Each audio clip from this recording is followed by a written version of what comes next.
இந்த மாதிரி ஒரு ஸ்டோரியை எங்கேயுமே நீங்க கேட்டிருக்க மாட்டீங்க. அதுக்கு முன்னாடி உங்க நேம்ல ஒரு ஸ்டோரி போடணும், உங்க நேம் கமெண்ட் பாக்ஸ்ல கமெண்ட் பண்ணுங்க. நம்ம சேனலையும் சப்ஸ்கிரைப் பண்ணிடுங்க. கமலேஸ்வரன் அப்படிங்கிற பையன் நல்லா தூங்கி எழுந்துக்கிறான். அப்ப அவன் ரூம் பார்க்க நேற்று நைட் இருந்த மாதிரியே இல்ல. சரி, அம்மா தான் கிளீன் பண்ணிருப்பாங்கன்னு விட்டுட்டான். அப்படியே ரூமை விட்டு வெளில போறான். அவனோட ஃபேமிலி மெம்பர்ஸ் எல்லாருமே வந்திருக்காங்க. எப்போ வந்தீங்க அப்படின்னு கேட்கிறான். நேற்று தான் வந்தாங்க, அவனுக்கு தெரியாதா அப்படின்னு அவனோட அம்மா கேட்கறாங்க. கமலேஸ்வரன் சிரிச்சு சமாளிச்சுட்டு அவன் ரூமுக்கே மறுபடியும் வந்துட்டான். அப்ப அவன் ஃப்ரெண்டு கால் பண்ணி விளையாட வரலையாடா அப்படின்னு கேட்கறான்.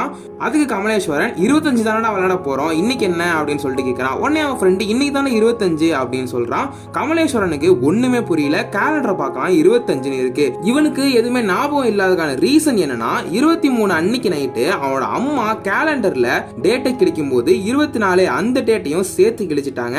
அந்த டேட்டை கிழிச்சனால அன்னைக்கு நடந்த எந்த விஷயமுமே அவனுக்கு ஞாபகம் இல்ல.